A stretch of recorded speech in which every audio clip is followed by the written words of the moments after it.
m'appelle Sarah Mazous. Je suis d'origine algérienne. Mes deux parents sont algériens. Mon père est venu travailler au Gabon, je pense dans les années 80. Il était enseignant en mathématiques à Franceville. Et donc par la suite, ma mère est venue, est né mon frère. Et moi, ensuite, je suis née donc en 87 à Franceville. Et par contre, je n'ai vécu que 2 ans, je crois, là-bas. Et puis, on est venu vivre à Libreville. Donc, pour moi, je n'ai connu que le Gabon. Je suis née au Gabon, j'ai grandi au Gabon. Donc, mes études au niveau primaire, j'ai fait la plus grande partie de ma scolarité à EPC Charbonnage. Et puis après, on a déménagé, donc j'ai fini à Gros Bouquet 2. Et puis par la suite, mes parents m'ont mis au lycée français.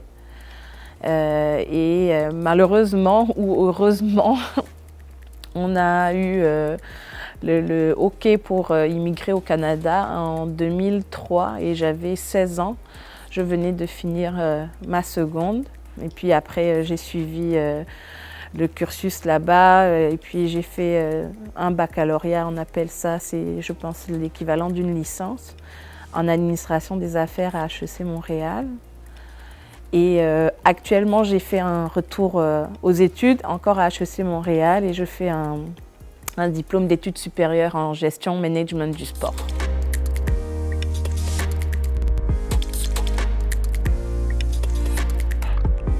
Alors, ma passion pour le sport est vraiment depuis l'enfance. J'aime faire le sport si c'est associé à de la compétition. J'aime gagner, je suis quelqu'un de très déterminé. Donc, quand j'ai commencé le judo, tout de suite, j'ai voulu faire de la compétition.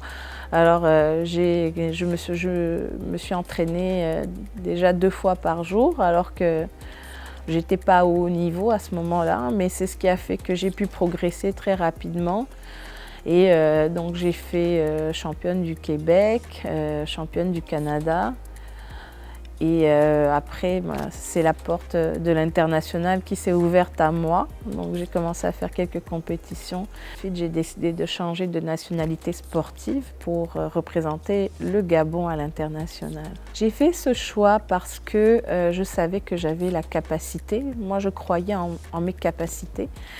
Et pour moi, c'était important de mettre haut le drapeau gabonais.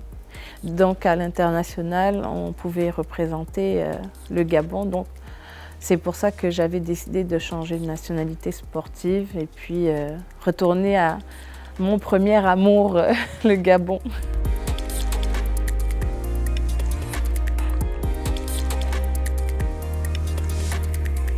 Le but, c'est la qualification olympique de tout judoka qui est dans le circuit international. C'est vraiment de se qualifier pour les Jeux olympiques. J'ai réussi à me qualifier parmi les 14 premiers rangs olympiques. Donc c'était vraiment un accomplissement pour moi qui me tient beaucoup à cœur, de pouvoir rentrer dans les 14 premiers et avoir une qualification directe. C'était une expérience un peu décevante parce que je considère que l'arbitrage était un peu douteux. Je cherche pas d'excuses, vraiment pas. Mais disons que ça fait partie de l'expérience de vivre ce genre de situation-là. Et à ce moment-là, on se forge un peu plus, on apprend et on essaie de se relever. Donc j'ai eu des pénalités très rapidement en début de combat que selon moi n'étaient pas méritées.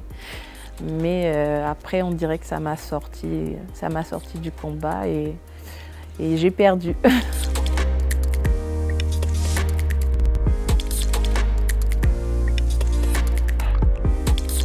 Après Rio, j'ai décidé de faire ma fille.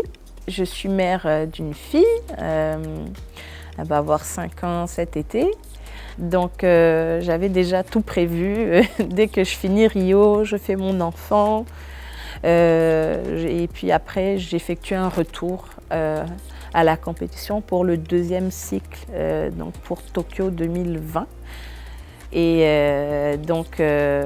je suis revenue de la maternité. J'ai fait ma première compétition 6 mois après avoir accouché. J'ai fait les championnats d'Afrique et ça a été très difficile pour moi parce que j'étais pas encore prête physiquement et j'avais fait 5e à cette compétition-là. C'est la première fois que je ne ramenais pas de médaille aux championnats d'Afrique. Donc ça avait été très difficile pour moi. Et après, j'ai eu encore d'autres médailles aux championnats d'Afrique. Le message que j'aurais à donner aux femmes qui viennent d'accoucher, qui se mettent un peu des barrières dans la tête, c'est on ne construit pas Rome en un jour, mais il faut le faire. Si nous-mêmes, on s'empêche de faire quelque chose parce qu'on a eu une grossesse, ça ne va pas aller. Alors, je crois que c'est vraiment important de se dire qu'il y a toujours une façon de s'arranger, de trouver pour faire ce qu'on a envie de faire. Et c'est pour le bien de nous-mêmes, mais aussi de notre enfant.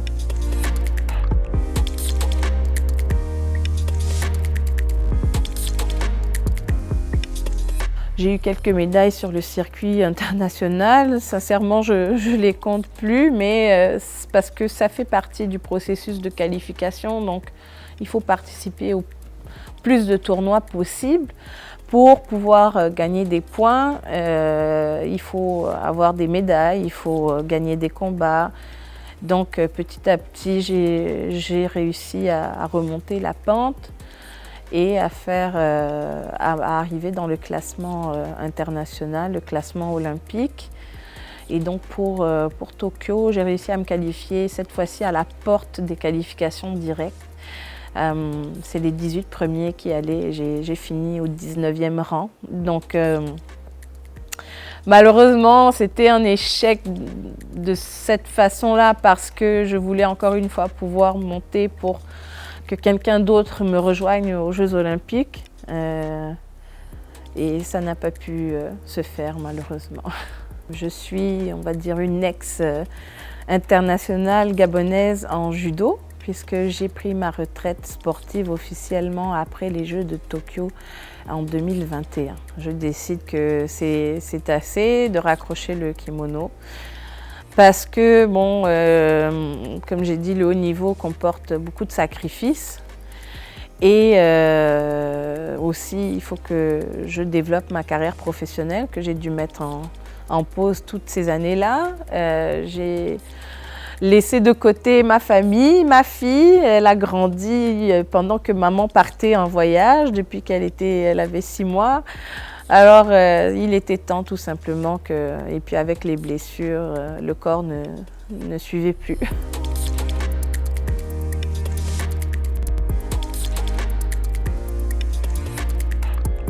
Alors, mon combat, c'est de pouvoir faire quelque chose dans la vie et surtout le redonner, le transmettre. Donc, je trouve que c'est important. Et en tant que sportif de haut niveau, qu'on soit retraité ou pas, c'est notre responsabilité de transmettre un peu ce nous on a vécu. On peut conseiller, on peut aider. Donc je dirais que mon plus gros combat, ça sera ça. Ça sera de pouvoir me développer et par la suite de transmettre. J'ai pas vraiment de regrets parce que pour moi, ma philosophie de la vie, justement, c'est je ne veux pas vivre avec des regrets. Alors, je vais toujours me donner à fond dans tout ce que je fais pour justement ne pas avoir de regrets. Si j'échoue, je vais recommencer, essayer de réussir. Si ça n'a pas marché, c'est pas grave parce que j'aurai tout donné. Et donc, pour moi, même s'il y a des petits regrets, ils ne sont pas assez importants pour me faire penser à ça.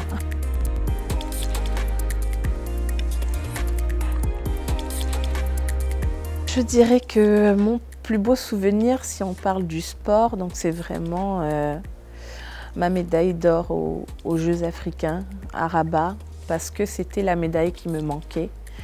Et comme je savais que je prenais ma retraite après les Jeux de Tokyo, je savais déjà à l'avance que je n'allais pas continuer.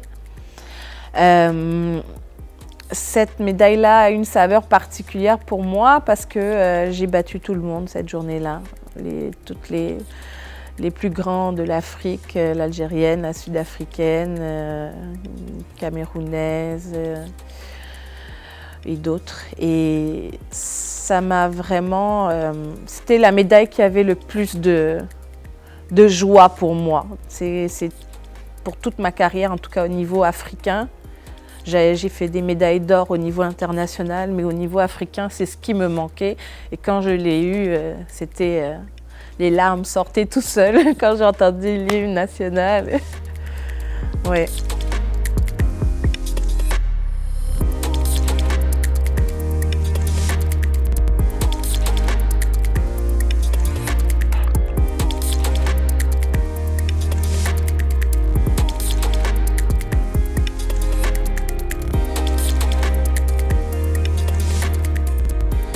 Le message que je peux donner aux jeunes qui veulent commencer le judo, faites-le par passion, faites-le pour vous-même.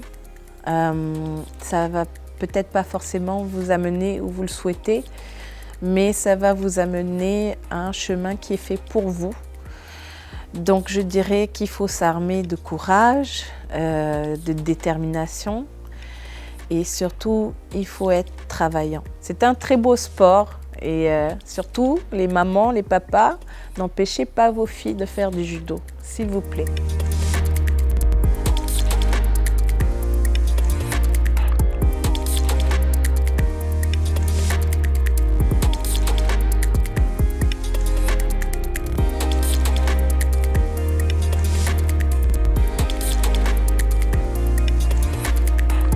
Je remercie vraiment tous les Gabonais de m'avoir accueilli avec autant d'amour, autant de joie, de reconnaissance et ça fait du bien parce que très souvent à distance, on va entendre que le négatif et on se rend compte après que c'est une minorité de gens. Donc merci énormément à tous ceux qui m'ont arrêté dans la rue pour me remercier.